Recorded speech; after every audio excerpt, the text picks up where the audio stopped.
கலங்கிடும் மகனே வருவாயா, இயேசு அழைக்கின்றார். கண்ணீர் துடைப்பார், மார்போடு சேர்ப்பார், மாறாது அன்பு நம் இயேசு. கண்ணீர் துடைப்பார், மார்போடு சேர்ப்பார், மாறாது அன்பு நம் இயேசு. கலங்கிடும் மகனே வருவாயா, இயேசு அழைக்கின்றார்.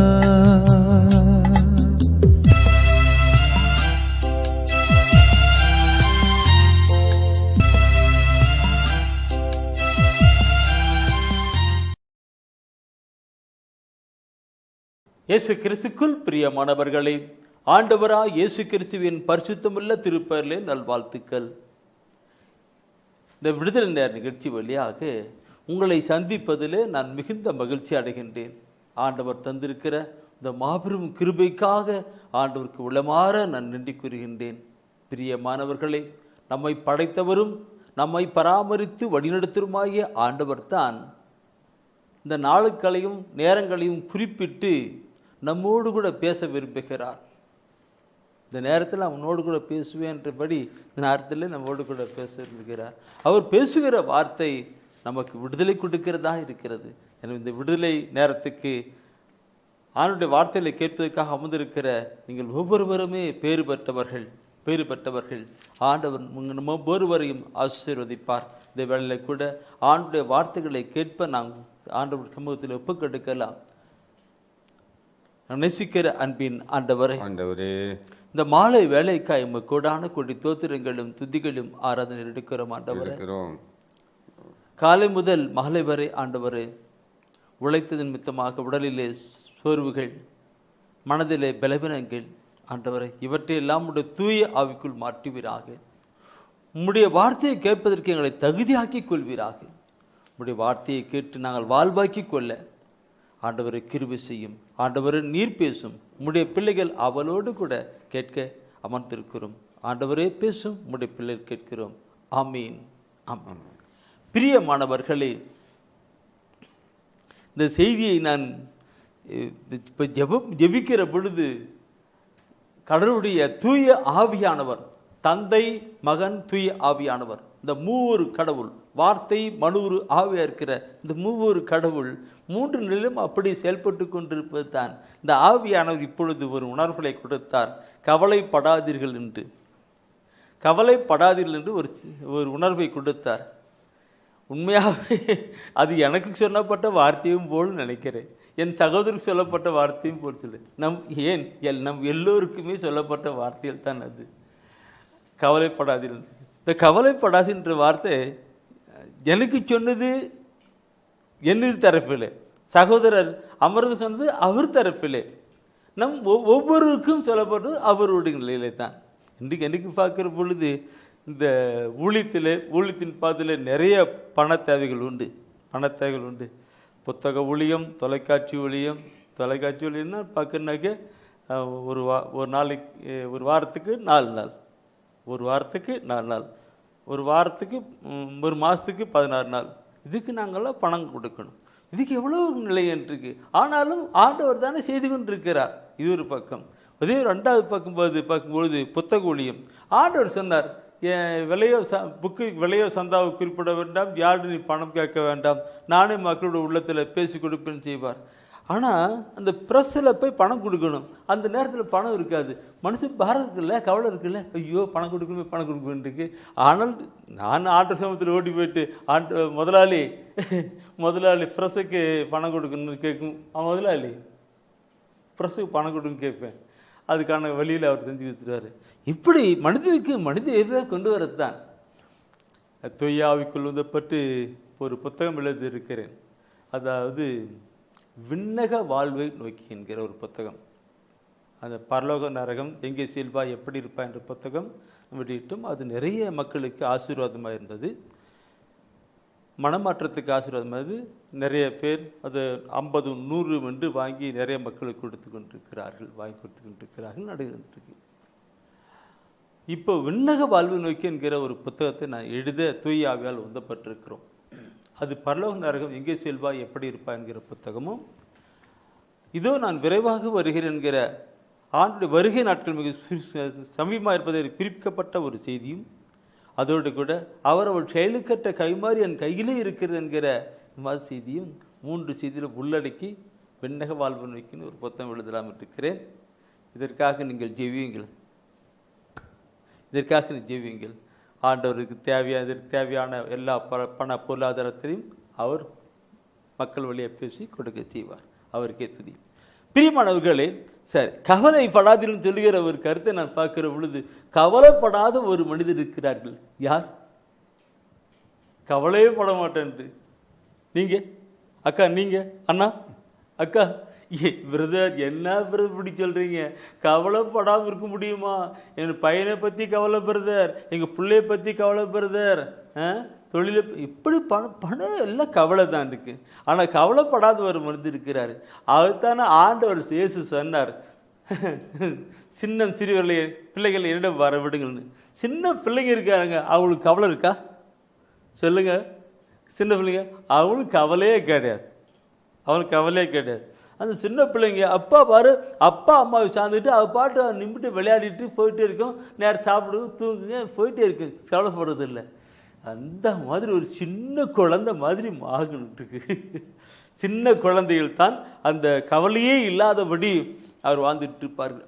அது சின்ன சின்ன பிள்ளைகள் எல்லாம் பிள்ளைங்க அவன் பாட்டுக்கு போய்வான் வருவாங்க பட்டுக்கும். ஆனால் கொஞ்சம் குறிப்பிட்ட வயதாக வச்சுட்டுருக்க ஆட்டோமேட்டிக்காக ஸ்கூலுக்கு போகணுமே என்ற ஒரு கவலை, படிக்கணுமே கவலை, இந்த ஹோம்ஒர்க் எழுதணுமே கவலை, டீச்சர் கேட்பாங்களே கேள்வி கேட்பாங்களேன்ற பயம், இதில் பல விதத்தில் அப்படியே வந்துட்டுருக்கோம். அந்த குறிப்பிட்ட டைம் தான் சின்ன குழந்தைல ஸ்கூல் போகிற அந்த சின்ன இதில் தான் அது கவலை இருக்கும். எனவே தான் நான் நினைக்கிறேன் ஆண்டவர் சொன்னார், சின்ன குழந்தைகளிடம் வரவிடுங்கள், சிறு குழந்தைகளை என்னிடம் வரவுங்கள், அவர் தடுக்க வேண்டாம்.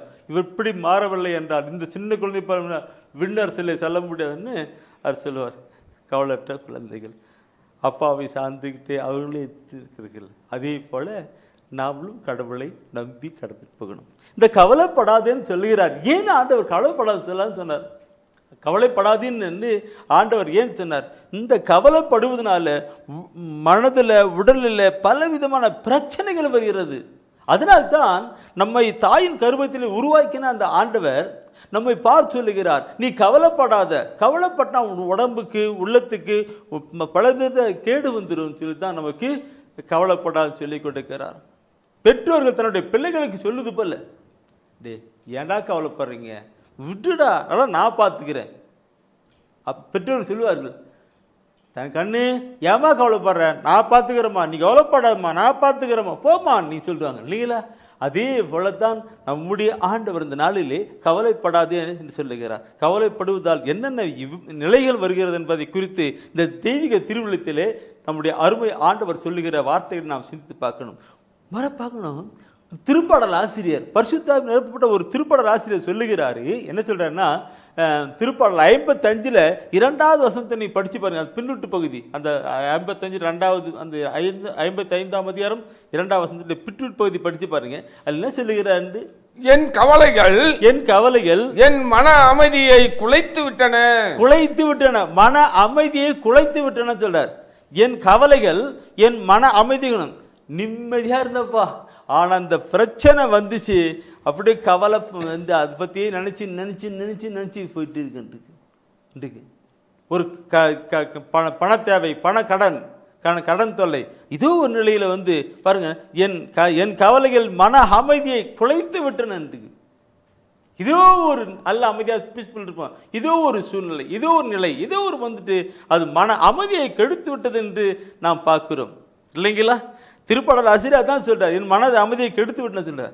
ஆனால் இந்த திருப்பாடல் ஆசிரியரே இந்த 55 சொல்லுவது பின்னாடி ஒரு வார்த்தை சொல்லுவார், அதை அப்புறமால சொல்கிறேன், இப்போ வேண்டாம், எனக்கு அப்புறமால குறித்து வச்சுக்கிடுங்க. 55ஆம் அதிகாரத்தில் பின்னாடி சொல்லுவார், என்ன சொல்லிருக்கோம், போட்டு விடுங்க சொல்லுவார். சரி, இந்த அமைதி கவலை வருவதனால முதல்ல வந்து மன அமைதியை குலைத்து விடும். மன அமைதி கொளுத்து எப்படி பார்ப்பாங்க? ஒரு பைத்தியக்கார மாதிரி. போயிட்டே இருப்பாங்க, உட்காருவாங்க, மறந்துடுவாங்க, என்னென்னமோ ஆகிட்டே இருக்கும். மன அமைதியை குலைத்து விடும் சொல்லுகிறது இருக்கு. சரி, இந்த ஒரு வசனத்துக்கு திருப்பலாசனது மன அமைதி குலைத்து விடுதல் நிறுத்திருக்கேன். அடுத்த ஒரு வசனத்தை நீ படிக்கணும். ஆறும் கலத்தப்பட்டிருக்கு. நீதிமொழி புத்தகத்தில் 12ஆம் அதிகாரத்தில் 25வது வசனம் ஒரு கருத்து சொல்லியிருக்கும்.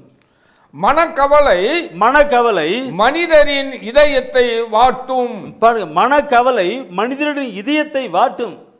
மனக்கவலை மனிதனுடைய இதயத்தை வாட்டும். முன்ன சொன்ன வார்த்தைக்கும் இந்த மன அமைதியை கெடுக்கும் என்கிறதுக்கும் மன அமைதியை குலைக்கும் என்ற வார்த்தைக்கும் அப்படி இரண்டும் டச்சப் பண்ணி பாருங்க, எப்படி இருக்கும். நாம் கேட்கிறோம், ஏப்பா என்ன ஒரு மாதிரியா இருக்கிற, மனசுக்கு ஒரு நிம்மதி இல்லைங்க, என்னம்மா ஒரு மாதிரியா இருக்கிறீங்க, மனசுக்கு ஒன்றும் சரியில்லை, மனசுக்கு ஒன்றும் சரியில்லை. இப்படி மனதில் போட்டு மதிப்பு தான் நடக்குது. என்ன அது அவனுக்கு? இந்த கவலை ஆனது மனிதனுடைய இதயத்தை வாட்டுகிறது சொல்லுகிறது. மனிதனுடைய இதயத்தை வாட்டுமா? மனித இதயத்தை வாட்டினாக்கு அமைதி என்று அந்த இதயம் வாட்டப்படும் போது இன்றைக்கு அவங்க செய்கிற வேலையை சரியாக செய்ய முடியாது, பேச முடியாது, நடக்க முடியாது, ஒரு காரியங்களும் செய்யக்கூடாத காரியங்கள் வந்துட்டு இருக்கும். எனவே தான் இருக்கும். என் அன்பானவர்களே என்னிடம் தொலைபேசியில் பேசுகிற பொழுது, சகோதரருடைய தொலைபேசியில் ஜெபிக்க கேட்கிற பொழுதெல்லாம் அவர்கள் பல கவலைகளை சொல்வார்கள். பல கவலைகள், குடும்பத்தை குறித்து, பிள்ளைகளை குறித்து, பண தேவைகளை குறித்து, வேலைகளை குறித்து பல கவலையை சொல்வார்கள். நாங்கள் சொல்றது எல்லா ஆண்டவர்கிட்ட போட்டுடுமா போட்டுருக்கீங்க ஜெபம் பண்ணு. ஆம் பிரியமானவர்களே, பிள்ளைகளுக்கு எப்படி பெற்றோர் சொல்லுகிறார்களோ அதே போலத்தான் இந்த நாளிலே ஆண்டவர் கவலைப்படாதீர்கள் என்று சொல்லுகிறார். நம்மை படைத்த ஆண்டவர் சொல்லுகிறார் கவலைப்படாது என்று சொல்லுகிறார். கவலைப்படுவதனால் மன அமைதி போய்விடும். அது மாத்திரம் மன இதயத்தை வாட்டும் சொல்லவிட்டிருக்கு. மன கவலைப்படக்கூடாது. இதயத்தை வாட்டுகிற பொழுது அப்புறமுள்ள பைத்தியம் உண்டாயிடும். சரி, இந்த ஒரு கருத்தோட கூட அடுத்த ஒரு கருத்தை நான் சொல்ல பாருங்க. பைபிளில் ஏன் இப்படிலாம் சொல்லப்பட்டிருக்கு, கவலைப்படுகின்ற கொண்டு சொல்லுறது ஏன் இப்படி சொல்லப்பட்டு நீ பார்க்கணும் பிரியமானவர்களே. சபை உரையாடல 5ஆம் அதிகாரத்தில் 3வது வசனம் படிக்கிற பொழுது 5 சபை உரையாடல் 5:3 சொல்லியிருப்பாங்க. அது என்ன சொல்றாங்கன்னா நான் பார்க்கணும். இன்னைக்கு கவலை மிகுமானால் கனவுகள் வரும். பிரதர் சிஸ்டர் என்ன சொல்லுகிறது? கவலை மிகுமானால் கனவுகள் வரும். அப்படியே நிறைய கவலையோடு கூட படிச்சுட்டு இருப்பாங்க. அப்புறம் பார்த்தோன்னாக்க நிறைய கனவுகள் வந்துகிட்டே இருக்கும். யாரோ துரத்துற மாதிரி, யாரோ அழுத்துற மாதிரி, எங்கேயோ போயிட்டு கிணத்துல போடுற மாதிரி எதுதோ கெட்டன்னா வரும். சில சகோதரி சொல்லுவாங்க, பிரதர் நைட்டில் படுத்துனா நிறைய கனவு வருதுன்னு. நிறைய கனவு வருது. எப்படிம்மா நான் சொல்லுவேன், எப்படி வருது கனவு வருது? அது எப்படி சொல்கிறது தெரியல பிரதர். கெட்ட கனவாக வருது எனக்கு. கெட்ட கனவா? நல்ல கனவு பார்த்தா பரவாயில்ல, கெட்ட கனவு என்னன்னு இருக்குதுங்க. இங்கே மன அழுக்கிற பொழுது கெட்ட கனவு வராமல் நல்ல கனவு வரும். பார்க்கணும் பிரியமானவர்களே. தினி வருவாள் நினைக்கக்கூடாது. இறுதி நாட்களில் மாம்சமான யாவரும் மேல் ஆவியை பொழிவேன். அப்பொழுது இளைஞர்கள் எல்லாம் காட்சிகளை காண்பார்கள், முதியவர்கள் கனவுகளை காண்பார். அந்த இறைவாக்கு அது வெளிப்பாடு வருது, இறைவாக்கு வெளிப்பாடு. இங்கே மன அழுத்தத்தினால அப்படியே படுத்துக்கிட்டு அதே சிந்தனை பண்ணிகிட்டே இருப்பீங்க. நாம் சிந்தனை பண்ணிக்கிட்டே இருப்போம். அப்படியே கண்ணை மூடுகிற பொழுது அதுக்கு எதிர்மறையான கருத்துக்கள்லாம் அங்கே வந்துட்டே இருக்கும். யாரும் அடிக்கிற மாதிரி, போகிற மாதிரி, கருப்பா அழுத்துற மாதிரி, இதோ பிரச்சனையான கணக்குகள் வரும். கேட்டுக்கிட்டுங்க சகோதரமே, நம்முடைய வாழ்க்கையில் கவலைப்படக்கூடாது. நான் ஆரம்பத்தில் சொன்னேன், பிள்ளைகள் கவலைப்படுவதில்லை. அந்த பிள்ளைகளை போல மாறணும். ஏன்? அந்த பிள்ளைகள் அப்பா அம்மாவை சார்ந்து நிற்கின்றது. அதனால அவங்களுக்கு கவலைப்படுறதில்லை. அதே போல நாமளும் நம்மை படைத்த ஆண்டவரை சார்ந்து கொள்ளணும். கவலையெல்லாம் அவருடன் கொண்டு வரணும். இந்த நிலை நமக்கு கவலைப்படுவதனால் சிந்தையே மாறிவிடும். கவலைப்படுவதனால் சிந்தையே மாறிவிடும்.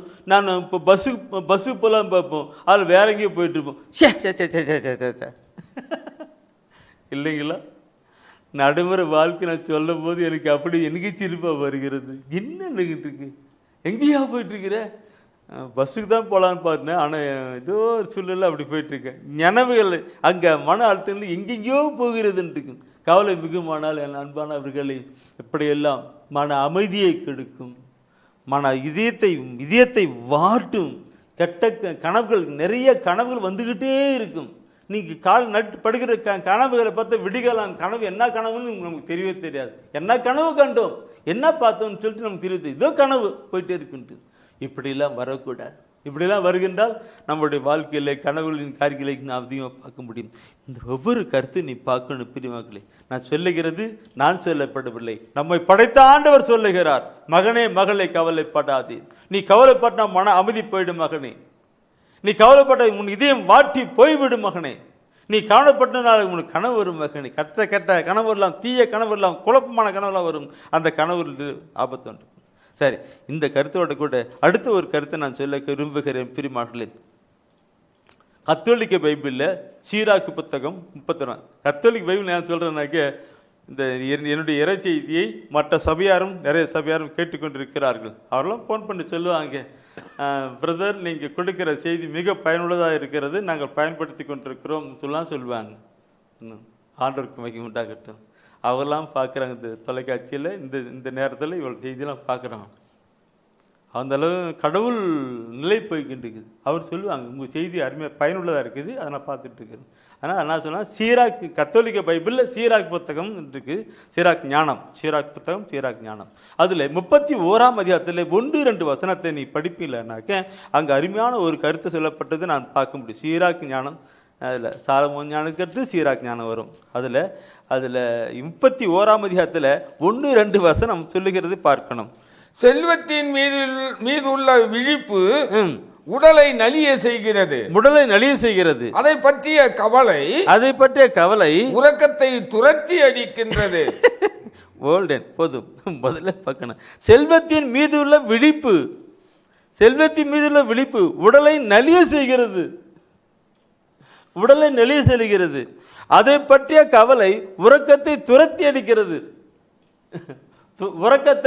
தூக்கத்தை துரைத்து அடிக்கிறதா. இதில் படுத்தினா தூக்கமே வரல பிரதர், படுத்தினா தூக்கமே வரல பிரதர். கொஞ்சம் ஆரம்பத்தில் படுத்தேன், அப்புறமால 10-12 முழிச்சுக்கிட்டேன் பிரதர், தூக்கமே வரல பிரதர், தூக்கமே வரல பிரதர். அப்படி தூங்கினாலும் கெட்ட கனவு வருது வருது, என்னென்னமோ கனவு வருது வருது. கொஞ்ச நாள் படுக்கிற அது நிறைய கனவு வருது. இங்கே சொல்லுது உறக்கத்தை விரட்டி அடிக்கனுக்கு. அன்பான சகோதரருமே, இன்னைக்கு தூக்கம் வரதில்லை, தூக்க மாத்திரலாம் எடுத்து வாங்கி போட்டுருப்பாங்க. தூக்கம் வரதில்லை எனக்கு. ஏன் தூக்கம் வர்றதுக்கு காரணம் என்ன? அங்கே சொல்லப்படுகிறது, செல்வத்தின் மீது விழிப்பு உடலை நலிய செய்கிறது என்றும் அதை பற்றிய கவலை உறக்கத்தை துரத்தி அடிக்கிறது என்று மிக தெளிவாக கூறப்பட்டிருக்கிறது. செல்வத்தின் மீது உள்ள விழிப்பு, செல்வத்தின் விழிக்கும். பணம், இன்னைக்கு பணம் எங்கே போயிட்டு கொடுக்கலாம், யார்கிட்ட கொடுக்கலாம், எவ்வளோ வட்டி வரும், எவ்வளோ பணம் வரும், எந்த பணம் வரும், இந்த பணம் வரும், இந்த 2 பேரில் போட்டு அப்படி பணம் சிந்தனையிட்டே இருப்பானுங்க. படுத்துக்கிட்டு வட்டி எவ்வளோ வரும், அந்த வரும், இது வரும், அது வரும், இது வரும், இப்படியெல்லாம் பட்டுக்க. அப்போ அவங்களுக்கு எனக்கு இந்த பட்டுக்கு ஒருவேளை அந்த பணம் வரவில்லை என்றால், கொடுத்த பணம் வரவில்லை என்றால், அப்போ உடனே எனக்கு அந்த ஒரு கவலை. இன்றைக்கி நிறைய சகோதரிகள் சொல்லுவாங்க, பிரதர் நான் ஒருத்தருக்கு பணம் கொடுத்தேனா பிரதர், அவர் சொல்லி ரொம்ப கஷ்டப்படுறான்னு சொல்லிட்டு கேட்டார், நான் பணம் கொடுத்தேன், அவர் திருப்பி கொடுக்கவே மாட்டார் பிரதர், நானும் எவ்வளவோ கேட்டு பார்க்குறேன், கொடுக்கவே மாட்டார் பிரதர், என்ன செய்யறதுக்கு இப்படி சடைய சகோதர செல்வன்ட்டுருக்கு. கொடுத்துட்டேன் ஆனால் கொடுக்கவே மாட்டாங்க. என்னத்தை கொடுத்துக்கிட்டு எழுதி கொடுத்துக்கிட்டுருக்கு, சும்மா எப்படி கொடுத்தீங்க, இலவசமாக கொடுத்தீங்களா, வட்டி கொடுத்தீங்களான்ட்டுக்கு. என்ன பிரதர், ஏதோ வட்டி கொடுப்பாங்க தான் கொடுத்தேன் பிரதர், வட்டிக்கலாம். இப்படிலாம் பார்க்கும் பொழுது அப்படியே நினச்சி சரியாக சாப்பிடாத, சரியாக தூக்கம் இல்லாமல் அப்படி வருகிற பொழுது அங்கே சொல்லப்படுது, உடலை அவருடைய உறக்கத்தை துரத்தி அடிக்கிறது, உடல் நலிய செய்கிறது என்று மிக தெளிவாக சொல்லுகிறது. அடுத்த வசனம் சொல்லுகிறது, பார்க்கணும் பிரியமாகவே. கவலை நிறைந்த விழிப்பு கவலை நிறைந்த விழிப்பு ஆள் துயிலை கெடுக்கிறது. ஆள் துயிலை கெடுக்கிறது. கொடிய நோய் உறக்கத்தை கலைக்கிறது. உறக்கத்தை கிடைக்கிறது. அப்படியே கண்டினியூ பண்ணிட்டார். அங்க பார்க்கணும் ஒவ்வொரு கருத்தும் அது உடல் நோய்களை கொண்டு வருகிற விளக்கத்தை கோவிப்பட்டிருக்கின்ற அந்த கருத்தை நான் பார்க்கணும் பெரியமாக்களே. அப்படியே போயிட்டு இருக்கு. அந்த பணத்தின் நிலை வந்து அப்படியே கணக்குல போயிட்டு அப்படி பண்ணாச்சு இப்படி பண்ணாச்சுன்ட்டு உறக்கத்தை கெடுக்கிறது, உடல் நலிய செய்கிறது, அப்புறம் இதயத்தை பாரத்தை கொண்டு வருது, கனவை கொண்டு வருது, எப்படி எல்லாம் இருக்கிறது. கவலைப்படக்கூடாது. கவலைப்படுவதனால் எந்த ஒரு நிலையும் கிடையாது. உடல் பாதிக்கப்படுகிறது பிரியமானவர்களே, பாதிக்கப்படுகிறது. நான் சொல்லுகிற பொழுது இன்னைக்கு நம்முடைய சமூகத்தில் இதுதான் இந்த ஆண்டுடைய வார்த்தைக்கு இந்த கருகளை பார்க்கணும். கவலைப்படுவது தான் இருக்கும். சில பெற்றோர்கள் இருப்பார்கள் தன்னுடைய பிள்ளைகளை குறித்து கண்டிப்பா உண்டு. பைபிளில் சொல்லப்பட்டிருக்கு.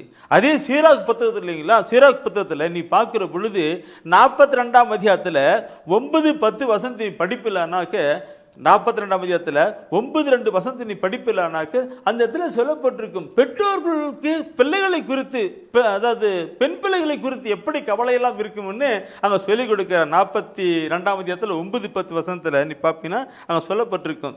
அது அருமையான கருத்து. இன்று அநேக பெற்றோர்களுக்கு இந்த கவலை கண்டிப்பாக இருக்கிறது. என்ன பார்க்கணும் இருக்கு.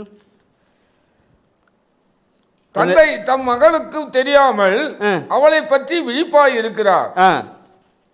அவளை பற்றிய கவலை அவரது உறக்கத்தை விரட்டி அடிக்கிறது. இளமையிலேயே அவளுக்கு திருமணம் ஆகாமல் போய்விடுமோ எனவும், திருமணமான பின் அவள் வெறுக்கப்படுவாளோ எனவும் அவர் கவலைப்படுகிறார். கன்னி பருவத்திலேயே அவள் கெட்டு போகாதபடியும், தம் வீட்டிலேயே கருவுற்றவள் ஆகாதபடியும், கணவருடன் இருக்கும்பொழுது நெறி தவறாதபடியும், திருமணமான பின் மலடி ஆகாதபடியும் அவர் கவலையாய் இருக்கிறார். எப்படி சொல்லிக் கொடுக்க ஒரு மகளை குறித்து தந்தைக்கு அப்பா அம்மாவுக்கு எப்படி கவலை இருக்குன்னு அப்படியே சொல்லிக் கொடுக்கறத பார்த்தனாக்க படிக்கிற பொழுது நம்ம சிரிப்பு வருது இல்லைங்களா. சிரிப்பு வருதுனாக்க இயற்கையான கருத்து தான் சொல்லப்பட்டிருக்கு இல்லைங்களா. இப்போ பசங்கன்னா கூட பரவாயில்ல, பசங்களை பற்றி கூட சொல்லப்பட்டிருக்கு. அடுத்து நான் சொல்கிறேன், ஆம்பளை பசங்களை பற்றி சொல்லப்பட்டிருக்கு. ஆனால் பெண்கள் பிள்ளைகளை பற்றி தான் அப்பா அம்மாவுக்கு ரொம்ப கவலை இல்லையா. இருக்குன்னா பெண்கள் இப்போ காலேஜ் போகிறா எப்படி கல்யாணம் ஆகும், இப்படிலாம் போட்டு குழம்பிட்டு இருக்கும். இந்த மாதிரி கவலைப்படுகின்ற நிலையெல்லாம் அன்பானவர்களே அந்த இதயத்தை அழுத்துகிறது, மன அமைதியை கெடுக்கிறது, தூக்கம் இல்லாத போகிறது, உடலெல்லாம் நலிக்க செய்கிறது என்ற பல கருத்துக்களை கொண்டு கவலையானது இப்படி இருக்கின்றது. எனவே நம்முடைய வாழ்க்கையில கவலைப்படுகின்ற காரியங்களை கொண்டு வரக்கூடாது, கவலைக்கூடாது. நம்மை படைத்த ஆண்டவர், நம்மை வழிநடத்துகிற ஆண்டவர் நமக்கு சொல்லுகிறது கவலைப்படாது என்று சொல்லுகிறார். இதில் நான் பார்க்கும்போது பசங்களை குறித்து கூட கவலை. எப்படி பசங்களை பற்றி அவள் பசங்க தேவையில்லை, ஆனால் கூட கவலை எப்படி வருது என்று நீதிமொழி புத்தகம் சொல்லிக் கொடுக்கிறது. நீதிமொழி புத்தகம் 17ஆம் அதிகாரத்தில் 25வது வசனத்தை நீ படித்து பார்க்கலானாக்க 17 25வது வசனத்தை படிப்பில்லைனால் அதில் சொல்லப்பட்டிருக்கும், மதிக்கட்ட மகனால் தந்தைக்கு கவலை, மதிக்கட்ட மகனால் தந்தைக்கு கவலை, பெற்ற தாய்க்கு துயரம். சொல்லவே தேவையில்லை பிரதர், நீங்க சொல்றது அப்படியே தான் இருக்கு பிரதர். என் குடும்பத்துல சில வேளை நான் செய்தி கொடுக்கிற பொழுது அடுத்து சொல்லுவாங்க, பிரதர் நீ சொன்னதெல்லாம் எனக்கு தான் சொன்ன மாதிரி இருக்குது பிரதர், எனக்கு தான் சொன்ன மாதிரி இருக்குது. என்ன பிரதர் இன்றைக்கு இன்னைக்கு வாலிய பிள்ளை இருக்கிறாங்களே, பசங்க இருக்கிறாங்களே, அவர்களை குறித்து பெற்றோர்களுக்கு இருக்க கவலை இருக்க பார்த்துங்க, பயங்கரம்.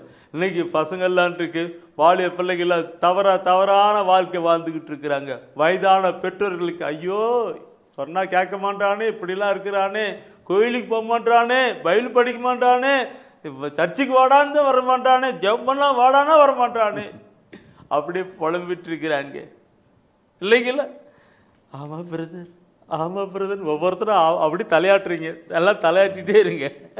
என்ன செய்யறது இந்த காலகட்டத்தில் பார்க்கணும் எப்படி. சில பெற்றோர்கள் சொல்லுவாங்க, பிரதர் எங்கள் பையன் அப்படிலாம் போயிட்டுருக்கிறான், இப்படி போயிட்டுருக்கிறான் பிரதர், அவருக்கா ஜெபம்னு. நான் ஜெபம் பண்ண மாட்டேன், நான் ஜெபம் பண்ணுறேன். பைபிளில் சொல்லப்பட்டிருக்கிறபடி அந்த பிள்ளைகளை என்ன பண்ணா சின்ன வயசுலேயே அந்த குழந்தை அந்த வயசு இருக்குல்ல, அந்த வயசுலே பசுமரத்தில் அடித்த ஆணையை போல அவங்களுக்கு சொல்லிக் கொடுக்கணும். பைபிள் படித்து கண்ணு, கடவுள் பைபிளில் இப்படி வார்த்தை சொல்லியிருக்கிறார், பொய் பேசக்கூடாது, திருடக்கூடாது, கெட்ட வார்த்தை பேசக்கூடாது, அப்படி பழக்கணும், இப்படிலாம் பைபிள் சொல்லப்பட்டிருக்கிறான்னு ஒவ்வொரு வசனம் எடுத்து சொல்லணும். இனச்சட்டம் 6ஆம் அதிகாரத்தில் பார்த்தோன்னா 6ஆம் சொல்லப்பட்டிருக்கும், நான் கற்பிக்கிற சட்டத்திட்டங்களாம் உங்களுடைய உள்ளத்தில் பதிய கடவுணவாக அவற்றை 7ஆம் வசனம் சொல்லுகிறது, அவற்றை உன் பிள்ளைகளின் உள்ளத்திலே பதியுமாறு சொல். படுக்கையில் எழுகிற பொழுது, சாப்பிடுகிற பொழுது, வழியில போகிற பொழுது, உட்கார போது சொல்லுன்னு சொல்லி கொடுக்குது. நான் சொல்லலை. அவன் சின்ன வளர்ந்து மேலே பெருவினாயிட்டான். பெருவினாயிட்டு பின்னாடி என்ன தெரியுங்களா, 5 விளையாது 50 இல்லைங்களா, இல்லை போயிட்டு இருக்கு. இதெல்லாம் சொல்ல நிறைய சொல்லி போயிட்டோம். எனவே பெற்றோர்களுக்கு தனக்கு மதிக்கட்ட மகனால் தந்தைகளுக்கு கவலை, பெற்றோர்களுக்கு தாய்மார்களுக்கு துயரம் வருவிக்கிறதா இருக்கின்றது. இப்படிலாம் பார்த்தோன்னா நிறைய சொல்லிட்டு போயிட்டு இருக்கலாம். ஆனால் நான் முக்கியமான கருத்தை நான் சொல்லி வரேன். இந்த கருத்தோடு கொண்டு பிறகு இன்னைக்கு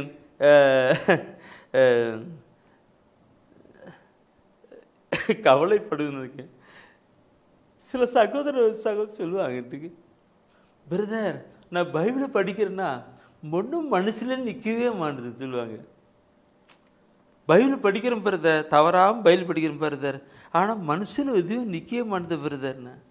நான் சொன்னேன், மனசில் எப்படி நிற்கும் நினச்சிருக்கேன். இதில் தயவுசெய்து மத்தேயு 13ஆம் அதிகாரத்தில் 22ஆம் வசனம், 22ஆம் வசனம் அல்லது லூக்காஸ் நற்செய்தியில் கூட 8ஆம் அதிகாரத்தில் சொல்லப்பட்டிருக்கிற கருத்து தான்.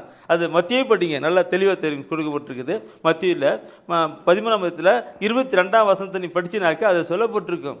முச்செடிகளுக்கு இடையில் விழுந்த விதைகளுக்கு ஒப்பானோர் இறைவார்த்தையை கேட்டும் உலக கவலையும் செல்வ மாயையும் அவ்வார்த்தையை நெருக்கி விடுவதால் பயனளிக்க மாட்டார்கள். ஆமா, உலக கவலை, அந்த கவலை இருந்தனால என்ன தெரியும், அந்த வார்த்தை இப்ப பைபிள் படிக்கிறீங்க, நிறைய கவலை, இந்த வார்த்தை போயிட்டு உள்ளத்தில் போயிட்டு வரைக்கும்போது இந்த கவலை வந்து நெருக்கி முட்புதரில் விழுக்கிறப்ப நெருக்கி அந்த வார்த்தையை வாழ்வாக்க முடியாது பண்ணிவிடுன்னு சொல்லிக்கிறார்.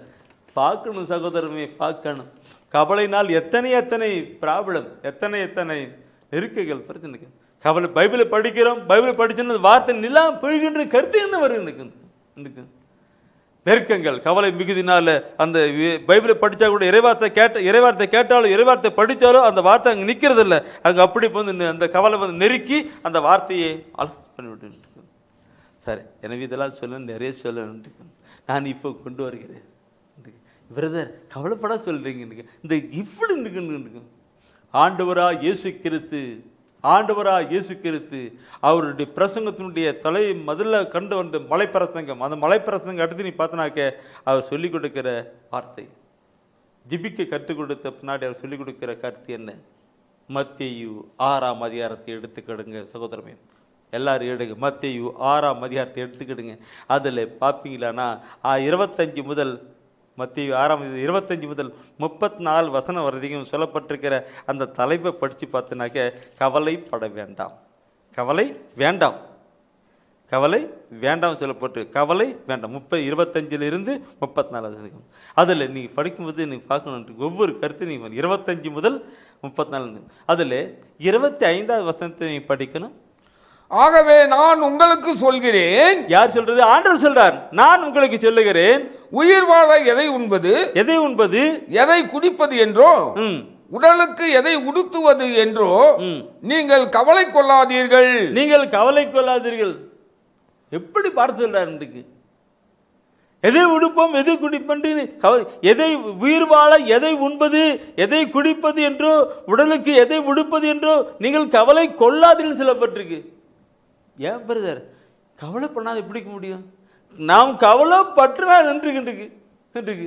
அதனால சின்ன குழந்தைகள், நேத்திய சொன்னேன், குழந்தைகள் அந்த குழந்தைகளுக்கு இந்த என்ன துணி போடணும், என்ன சாப்பிடணும், அந்த பாட்டுக்கு ஜாலி இருக்கும். அந்த குழந்தை மாதிரி நாம் என்ன கவலை, அந்த அப்பா கடவுள் எல்லாம் பார்த்துக்கிடுவாங்கிற நிலையிலே நாம் கடந்து போகணும் தான் அவர் சொல்லிக்கிறார். நீ கவலைப்பட வேண்டாம். நீ கவலைப்பட வேண்டாம். 25ஆம் வசனத்தில் இன்றைக்கு அடுத்து நீ பார்ப்பனாக்க அந்த அதுக்கு உதாரணம் சொல்லிக் கொடுக்கிறார்.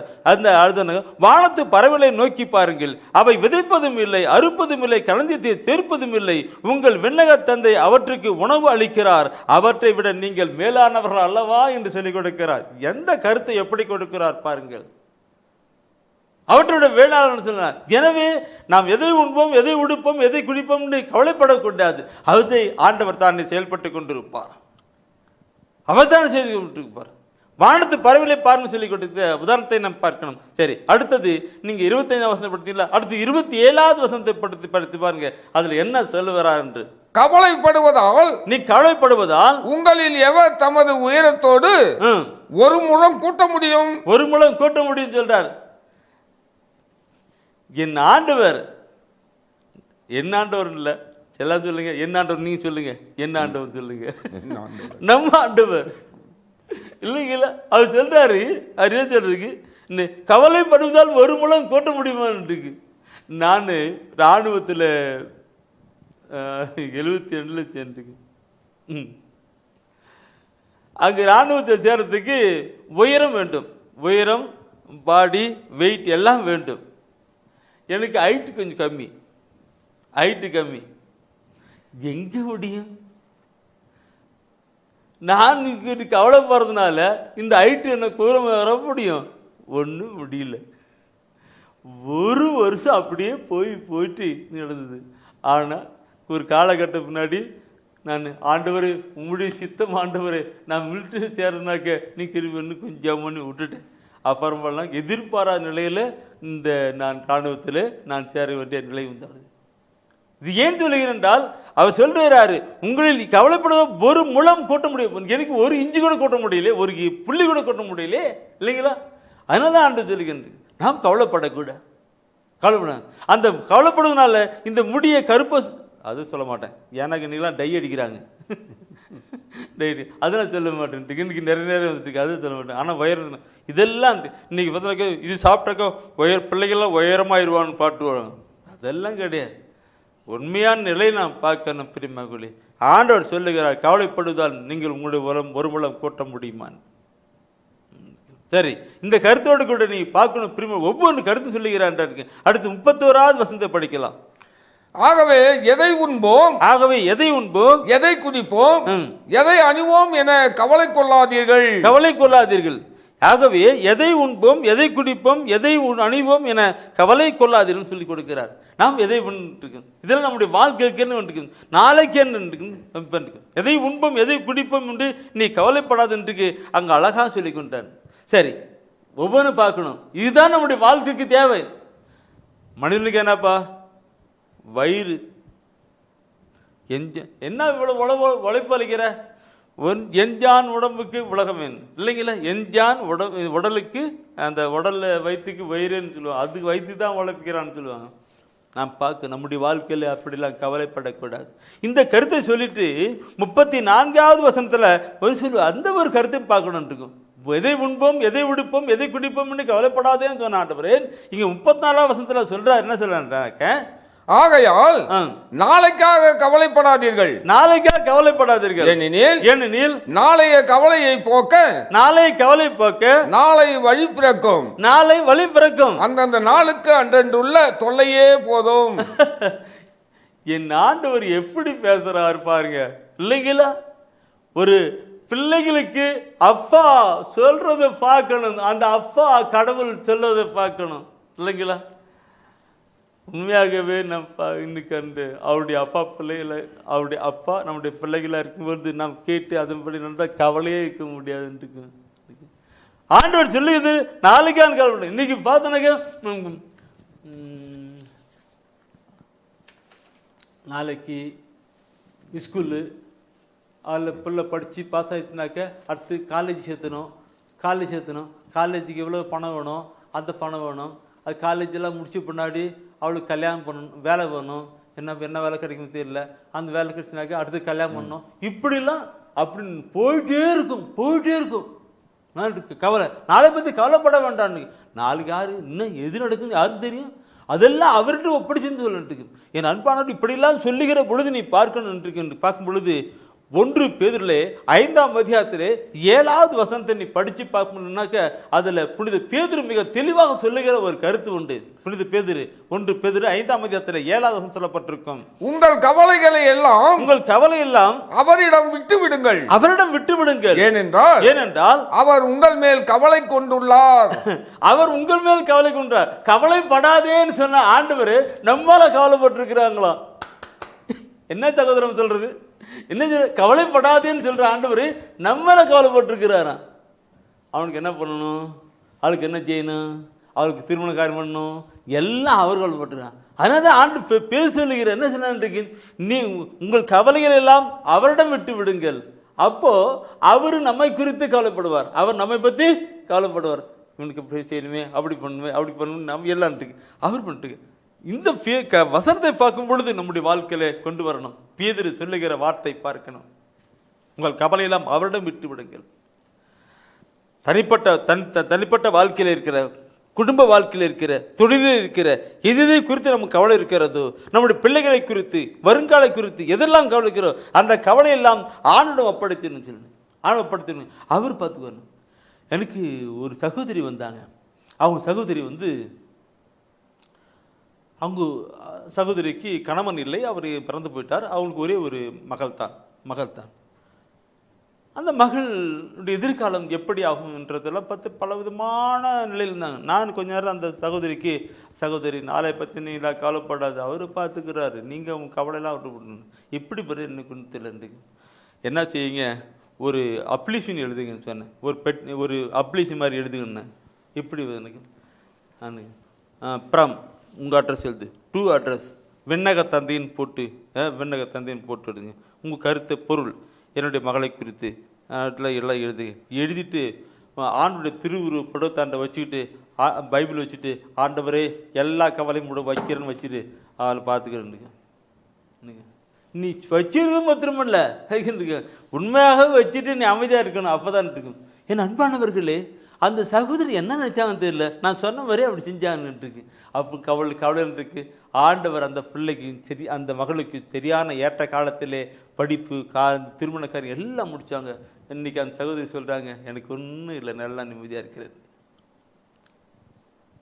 அண்ணால் பார்க்கணும், அண்ணால் குழந்தை இல்லாதவள் ஆண்டோடைய சமூகத்திலே போனால் கண்ணீரெல்லாம் அப்படி கவலையெல்லாம் ஊற்றி விட்டாள், கண்ணீரெல்லாம் ஊற்றி விட்டாள்.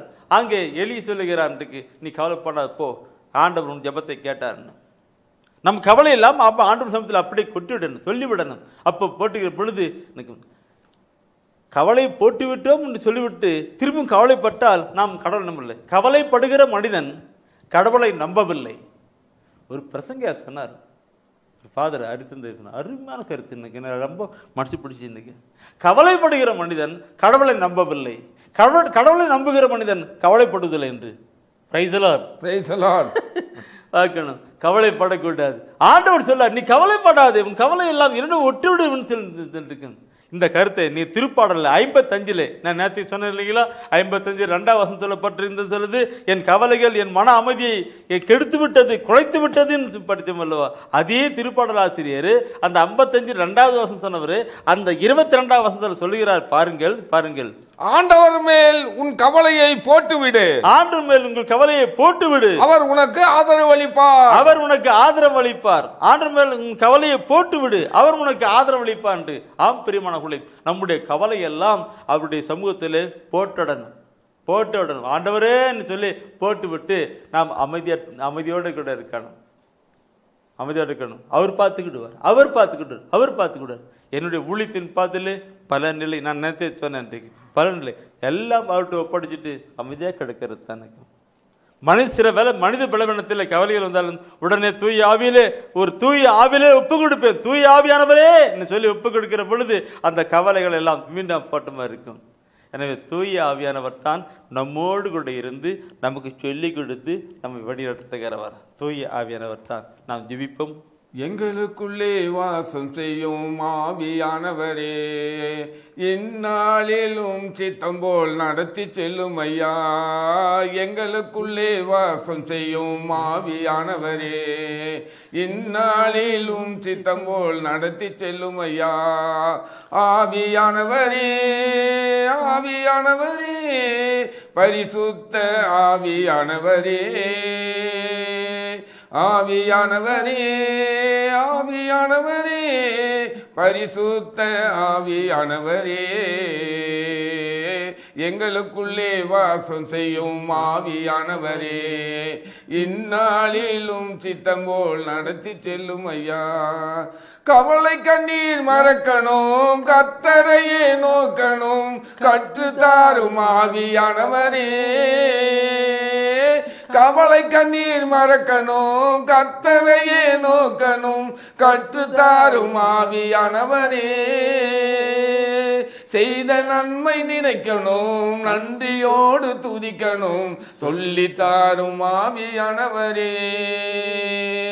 செய்த நன்மை நினைக்கணும், நன்றியோடு துதிக்கணும், சொல்லித்தாரும் ஆவியானவரே.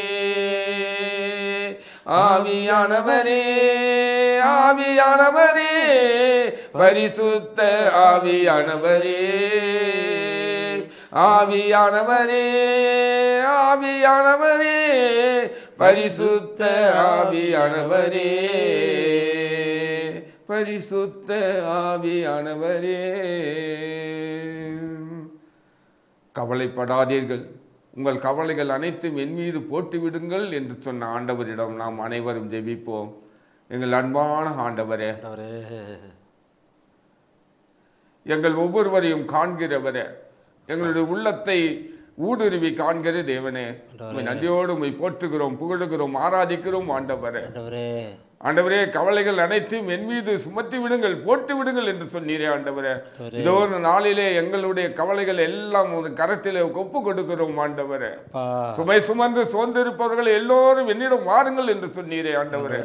ஆண்டவரே, சுமைகளோடு மனபாரங்களோடு பலவிதமான கவலைகளோடு கண்ணீரோடு ஆண்டவரே இருக்கின்ற ஒவ்வொருவரையும் ஆண்டவரே நீர் ஆசீர்வதிப்பீராக ஆண்டவரே. கவலை கண்ணீர்களை மாற்றுவீராக ஆண்டவரே.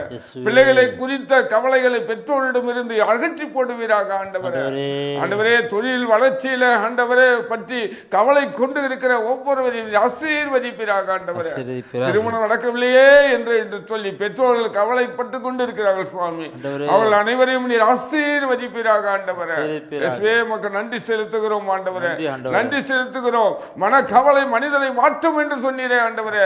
மனக்கவலையினால் ஆண்டவரே வீட்டில் அடைந்து கிடக்கிற பெற்றோர்களை நீர் ஆசீர்வதிப்பீராக ஆண்டவரே.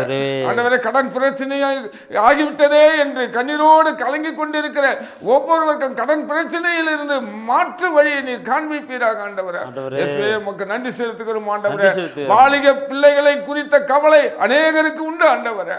ஐயோ, என் மகன் இப்படி இருக்கிறானே என்று பரிதவித்துக் கொண்டிருக்கிற பெற்றோர்கள் உண்டு ஆண்டவரே. ஆண்டவரே, பிள்ளைகளை குறித்த கவலைகளை அனைத்தையும் நீர் மாற்றுவீராக ஆண்டவரே.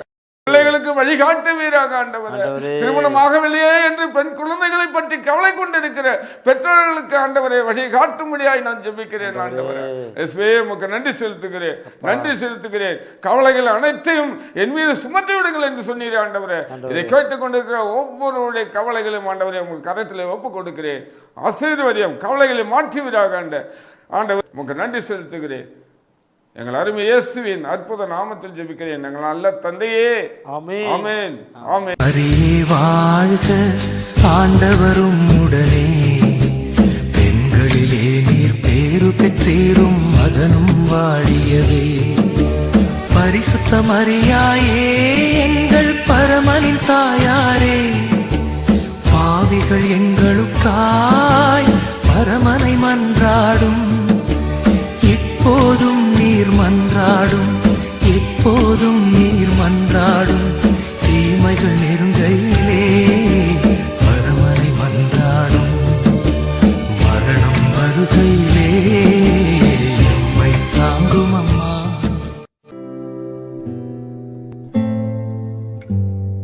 தெய்வ ஒளியும் ஒளியும் என்ற மாத இதழ்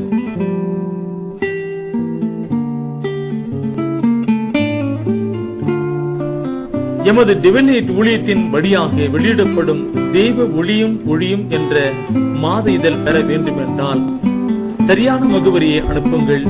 புத்தகங்கள் அனுப்பி வைக்கின்றோம். எங்கள் ஊழியங்களுக்காக ஜீவியுங்கள். ஆண்டவர் உணர்த்துகின்ற காணிக்கையால் தாங்கள்